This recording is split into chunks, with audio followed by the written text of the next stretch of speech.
de loin, dis-le.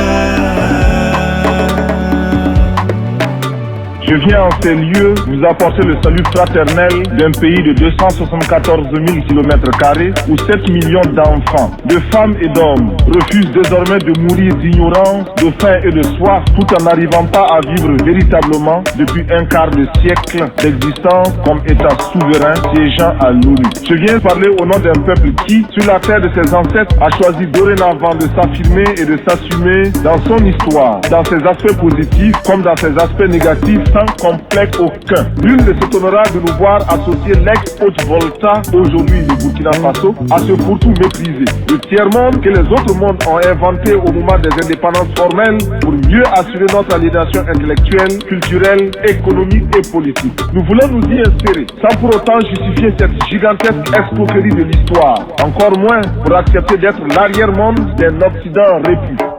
Capitaine Sankara, tu as osé la révolution contre l'impérialisme, tu as dirigé la rébellion. À toi l'honneur et la raison de redevenir nous-mêmes. T'as milité d'autres et bon, en nous tu as remis la graine. Tu viens de loin, dis-le.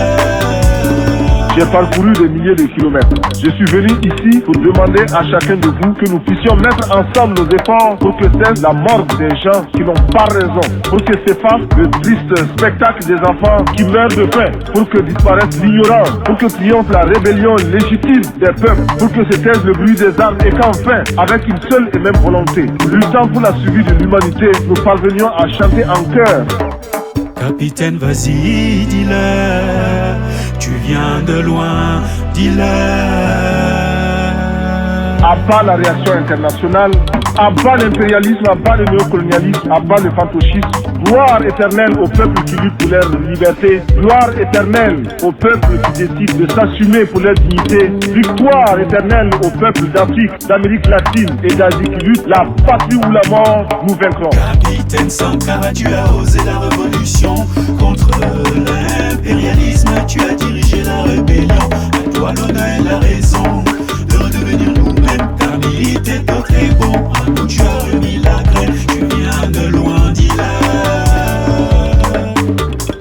Nous estimons que la dette s'analyse d'abord de par ses origines. Les origines de la dette remontent aux origines du colonialisme. Ceux qui nous ont prêté de l'argent, ce sont ceux-là qui nous ont colonisés. Ce sont les mêmes qui géraient nos États et nos économies. Ce sont les colonisateurs qui endettaient l'Afrique auprès des bailleurs de fonds, leurs frères et cousins. Nous étions étrangers à cette dette. Nous ne pouvons donc pas la payer. On nous a présenté des montages financiers alléchants, des dossiers. Nous sommes endettés pour 50 ans, 60 ans, même plus. C'est-à-dire que l'on nous a amenés à compromettre nos peuples pendant 50 ans et plus. Pour que l'Afrique, sa croissance, son développement obéisse à des paliers, à des normes qui nous sont totalement étrangères, faisant en sorte que chacun de nous devienne l'esclave financier, c'est-à-dire l'esclave tout court.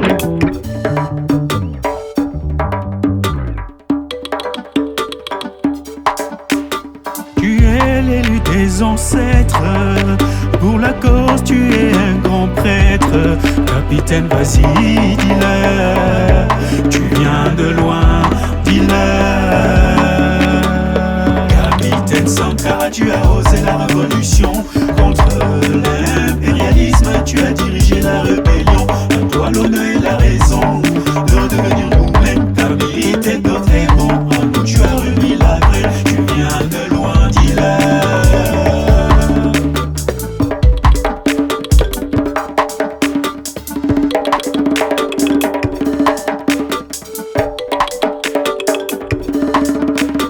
La patrie ou la mort, nous vaincrons.